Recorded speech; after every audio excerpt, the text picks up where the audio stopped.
Sa panaghugpong sa mga batid sa produksyon sa drama sa kahanginan, namugna kining sugilanon.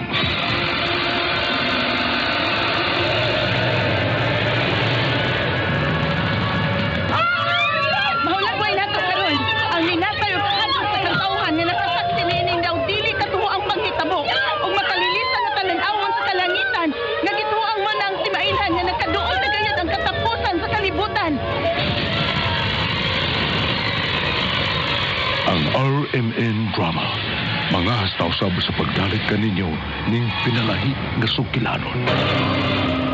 Tungod sa maong hitabo, nagkainit ug mas nagkainit na karon ang tensyon tali sa duha ka labing gamhanang mga nasod, ang Russia ug Amerika, nga gikabalakan nga mamahimong hinungdan nga muulbo ang ikatulong gubat sa kalibutan.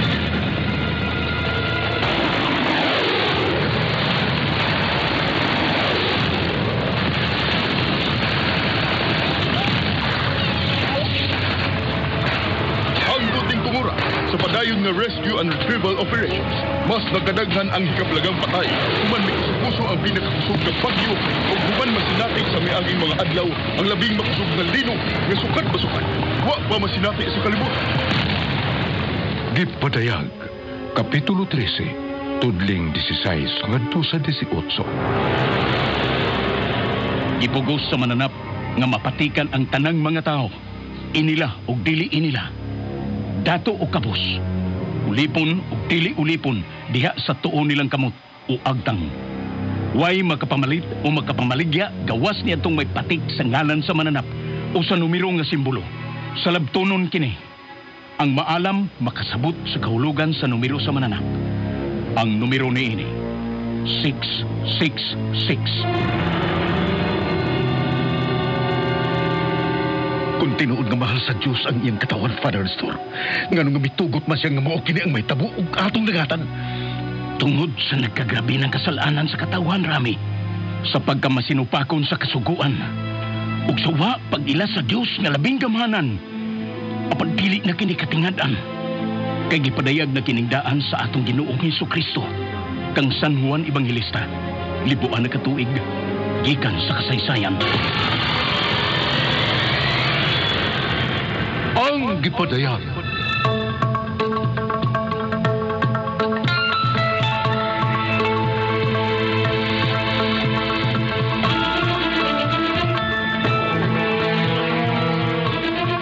Ang gipadayag. Ang ayan bang kadrukan ang umaabot. Unsa kaliguan mo pagtuo o pagsalig sa labing gamhanan o buhi na Diyos. Dili ba kinimatay di mahilo ka pa sa naisulat ng daan o gumaabot pang magkadilisang nga mahitabo sa kalibutan.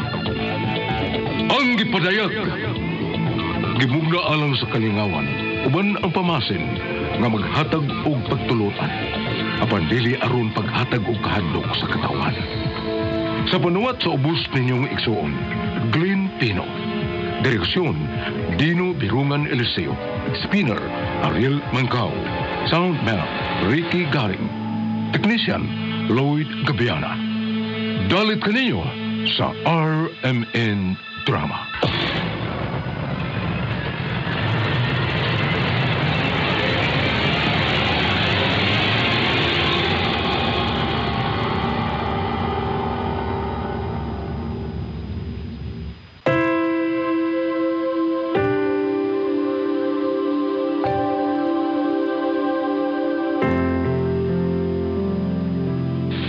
Hibawi, nga bisan unsa pang ato estado sa kinabuhi ning kalibutan.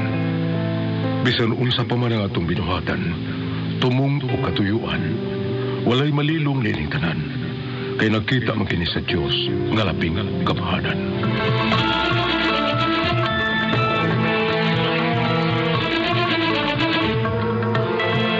Ug karon, ani ang laing sumpay na itong sugilanon sa kahanginan, ang gipadayag.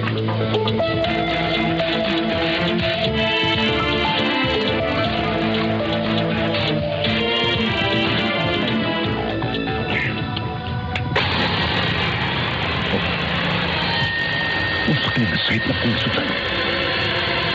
God, no. Tinood ba kinig tanan nga ako nakita o mabasa din Tinuod ba kini?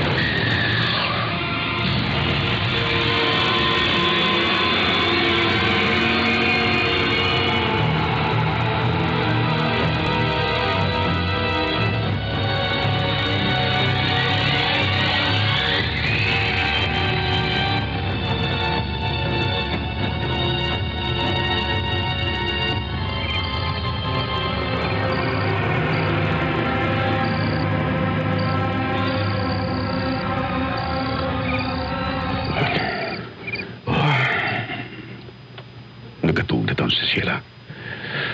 Kagniya, isang tuod mo doon ka nakapin kabuhan ang milabay sa paggawa ni GR. Ug sa tanang mga pasahero sa Boeing 737 flight P117. Pero wala gyapon siya makadawat sa tabo. Ug padayon pagyapon nga naglaom nga hangtod karon. Buhi pa ang mga rak. Ug nausaw niya ni nakadlaw. Mabalik sa namong nga luwas aron among magakos. GR, anak. Hain ka man yun. Unsay matuod nga hitabo ninyong tanan. Diyos ko. Hain si GR. Hain lang ang anak ni Sheila. Buhi pa ba siya? O patay na?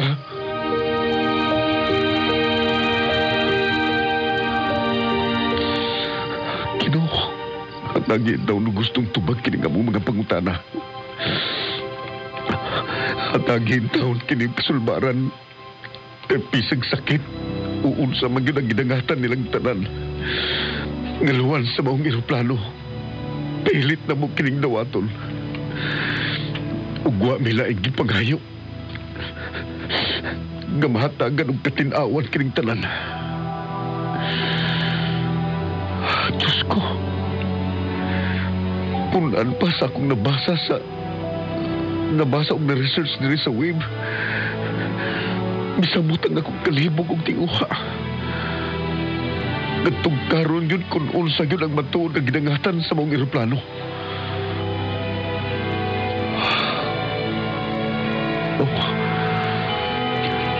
Tugang gabi na kaya eh. Mas 12 na. Pero walang yapon kong batiyag to ka. Kaya nahasol ko kung si akong nabasa o na-research nga possibilities labot sa maong kita mo. Nga kung imong ikonik, urang kinong tinuod ang tanan. Nang pagka-missing sa aeroplano nga gisakyan nila ni GR ug sa tanan nga luwan niini. Planado ko no. Ug tinuyo. Ug kabahin sa plano sa mga tao nga miila sa gahom sa kangitket. Sa pagkunhod sa mga tao sa kalibutan aron ilang makontrolar ang tanan.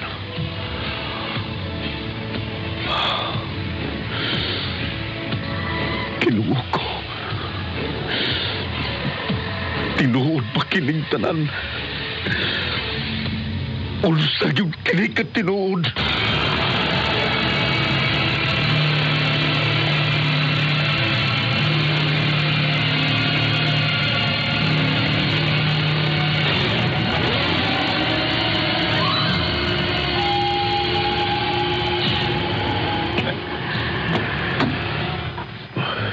Diyos ko. Mirag si sila des kama.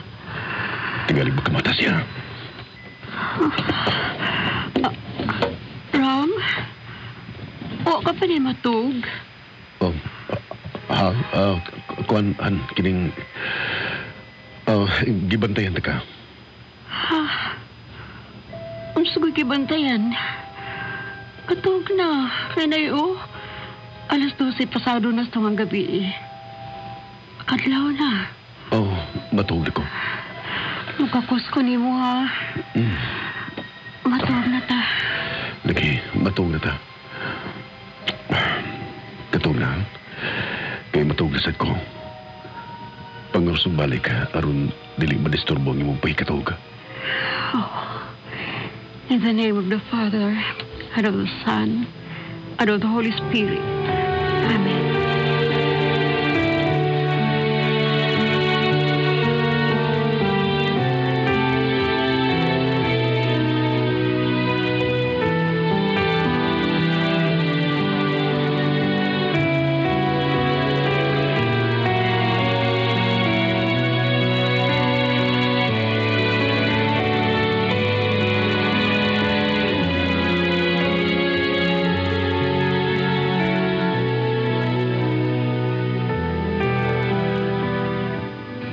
Han, Ram, pagmata na. Taas na kay adlaw. Ram, Han, Ay, kaya ng guday. Malit ako sa work, ani. dili taon ta ka disturbuhon o pagkaon. Pero naguna-una kung mo duty ka pa. Mawagit mo ka talang jud ka. Sige lang, wala nag-late ako. Pero daghan kong gyati man sa office. Mahangyo ko. Oh, sige, Sige, kaligo kanit na. na maligo lang ko. Oh, sige, sige. Dinila lang sa bathroom ni atong kwartuhan. Ug after ka maligo, sunod ako dito sa kusina, ha? Kaya gani harami nakaluto si Lusing para sa breakfast na to. Atol, lago mag-breakfast sa office. Kay nahitan yung kay ko. Dili di ta pwedeng magdungan og pangaon. Ha? It's okay. Kami dali magdungan si Lusing. Oh, ikaw ha? Magdungan tag-breakfast eh. Hindi ko bidyahan talaga ni ka. Sige, sige, maligo ko ha. Kadito kay ko. O pagkahuman, budiritso na ko dito sa kusina. Aron magka-breakfast na ta, okay? Basing napugos ka lang. Napugos pa, uy. Di magkukumis na pugson, good. Basta kay pabuta lang ko dito sa kusina, okay? Kaya magdungag kita breakfast. I love you, Sheila. I love you. Love you too, Rami. Han.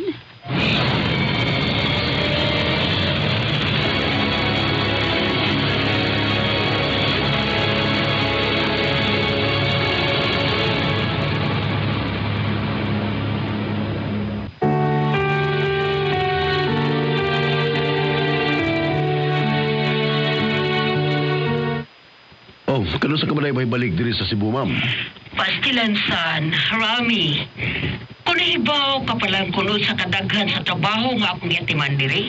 Way labot sa kong trabaho sa Senado, sa mga hearings and investigations sa Senate.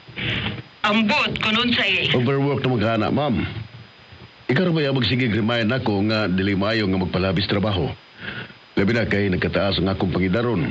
Una, ikaw hinoon diyan nga mas taas pa ang edad kinako. Ayaw na lagi padayon ang bot mo isulti na ko, Rami. But, ma'am, Rami, it's about my service to our countrymen. It's my obligation. And I love our countrymen. I love to serve my country. Magkani akong passion, di ba? may ubag pasultihan mo sa kunin mo, Hilary. Ikaw ha, naakansada na mo pagsangpit ako directly sa kungan. I'm sorry, ma'am, but I love you. Dili ko buot nga sobra ni mo diha ang pag-imong pagtrabaho. I mean, di na tingali kinahanglan nga mo elaborate pa ko, ma'am, right? Tinigil mo na ako. Bisag tiguang nawa, kagyod mo usap. Paraibgon ka lang gihapon, Rami. Nahinumdum mo na miss tinoon ako ang atong mga memories na itong gamay ka pa. Itong bata ka pa. Ang imo pa ka mama's boy. Well, mama's boy na akong mama's boy. But your health is very important, ma'am. And I just want to make sure that you're always okay. Thank you, son. I love you. I love you too, ma'am. Don't worry. Di ko mo promise ha, but I try my best na makavisit ko din sa ato sa Cebu. Within this week. Okay ka na, anak? Ikaw yun, ma'am.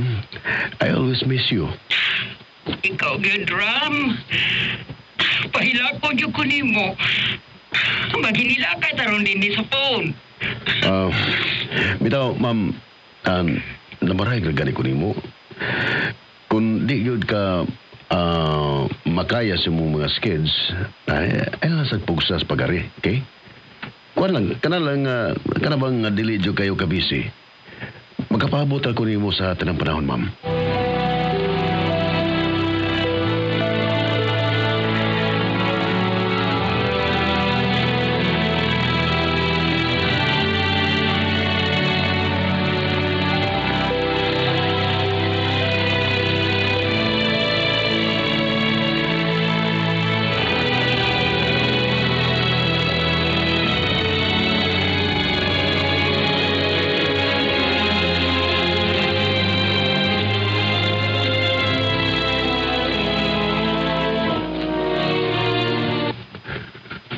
Dispensa, Father Nestor, nga na-disturbo ta ka, ha? Ikaw yun, Ram. Disturbo? Uy, nga lugod nga makadisturbo ka man ako. Sa mo mga gibuhaton niya sa Paris, Father. Sa ingon ni araw mga orasa, Ram, diligyo ko mabisi.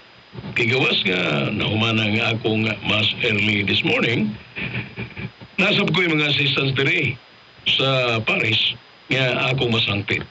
Thank you, Father, kay waday ko maka-disturbo nimo. Wag yun, Rami.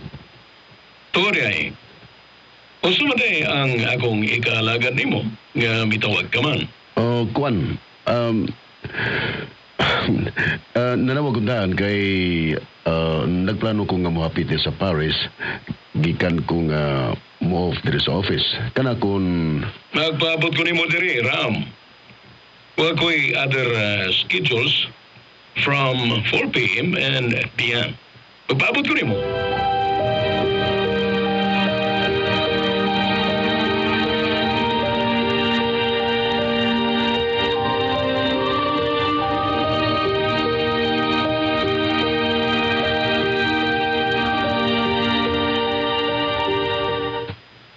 wag ko lang kasultihan sa mga problema o pangutana. Si Father Nestor ang kita. Nga dugay ko nagnahimong suod. Sukad pa siyang pagkadestino ni Lisa sa among parokya. Tingali, magkatubag siya rin ng mga butang nga nakahasol ako pagayo. Huwag nakapalibog og mayo. In connection sa paggawa ni GR sa tanan nga luwan sa aeroplano. Nga until now, huwag yun kita o huwag bisag sort of information na lang nga maghatag og lead kung usag matuod ng kinangatan. Sa maning si Gio. Pero, General Gio, General Amarodo, sir, may ngadlaw. Ikaw ha. Ikumpleto gini mo. Ibalik ka na sa musampit na ako, General. Huwag ka mo tuman sa atong agreement. Nga Gio na lang ang imong isang pitako. Labi na kon kita lang personally ang magkasulti. Sige lang good, sir, General. Ganahan ko nga mutahon ni mo. Ikaw yun, engineer. Bawas po na. Ikita ko sa ula.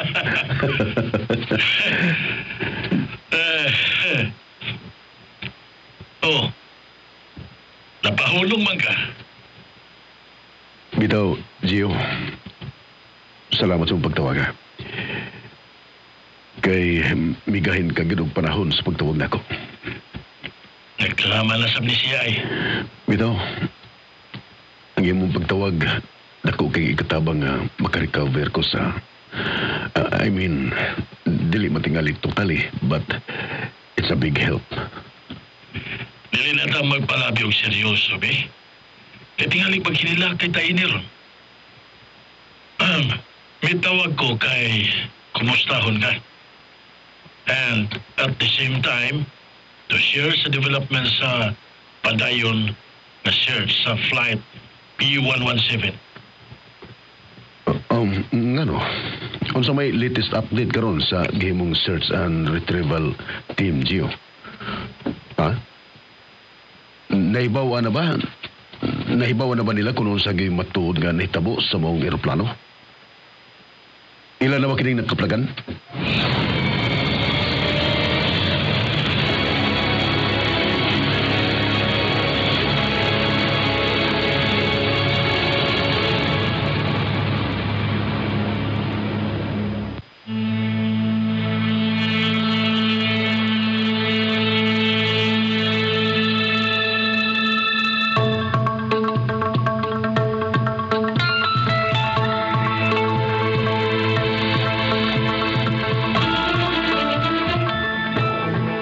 Mga kasama at ang lain pa mga sumpay ni pinalahi o labing bagong sugilanon sa kahanginan. Ang Kipadayag. Sinulat ni Glenn Pino. Direksyon, Inday Bambina. Music and effects, Ariel Mancao. Soundman, Ricky Bangis Garing. Recording engineer, Lloyd Gabiana. Hangtod sa sunod ngay gayon, nagkasalamat sa inyong pagpaminaw. Tatak RMN.